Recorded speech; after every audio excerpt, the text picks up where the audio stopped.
Hello everyone, and welcome back at today's analysis. As now for the 87th episode, I will analyze none other than Danny Phantom, the titular main protagonist of the TV series with the same name. By far one of the most iconic cartoon heroes ever made, Danny Phantom is definitely one of the greatest Nickelodeon shows ever made, and in this episode I'm going to analyze all that we know about him throughout the series and the 2023 graphic novel, Danny Phantom, A Glitch in Time, to better understand Danny Phantom and his journey from an average teenager with a normal life to the ghost boy who saved the entire world. And now, let's begin.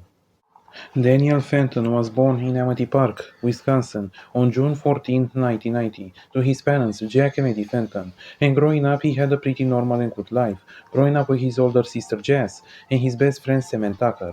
And of course, he was kind of bullied, cool, but things weren't pretty much that bad.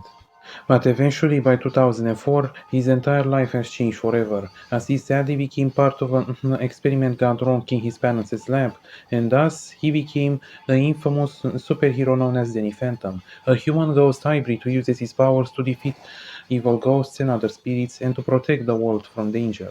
As he eventually will use his powers responsibly, and his first instinct was to protect his friends and family and anybody he cares about, and even fought with various evil ghosts throughout the series, but especially with his arch nemesis, Vlad Plasmius, also known as Vlad Masters, who is an old childhood friend of his parents who officially turned on them to accusing Jack of stealing Maddie from him, as Vlad sought to break Jack and Maddie apart in order to conquer Maddie's heart, to make Danny into his son, and to take over the entire world, as well as the fact that Vlad also became the mayor of Amity Park and further promoted anti-Danny Phantom propaganda to everybody.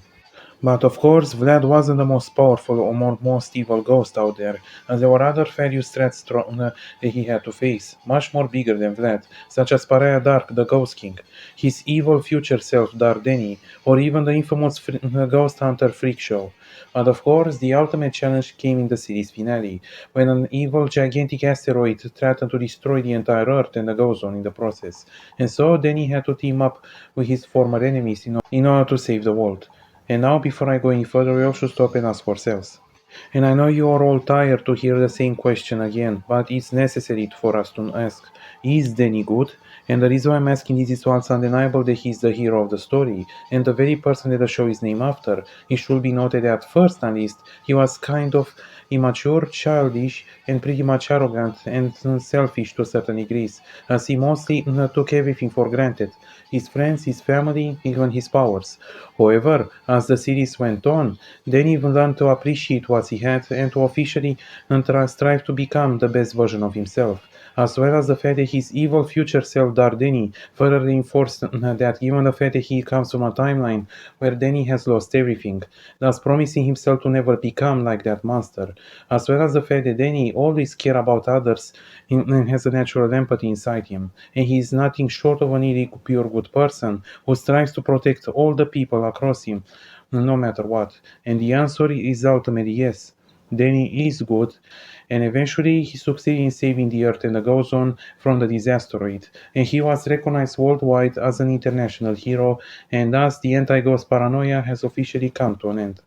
But of course, this will not mean the end for Troubles, as 2 years later in 2006, Dardeni came back in order to destroy him and to officially take revenge for erasing his original timeline. But thankfully, Danny managed to stop him once again and even let Vlad to give him a second chance. While meanwhile, the timeline was rewritten, and thus nobody knows that he's Danny Phantom, thus allowing him to keep his secret identity secret once again and continue his work like he always does. So in the end, who is Danny Phantom? He's a simple boy who was bestowed with an immense power, an immense gift that he will use in order to help those around him. A person that will grow up to become a much better and more responsible person and will strive to do what's best in order to protect his loved ones. And a person that could easily be called as one of the most iconic heroes ever made in animation. Thanks for watching everyone. So don't forget to give a like and subscribe and have a nice day.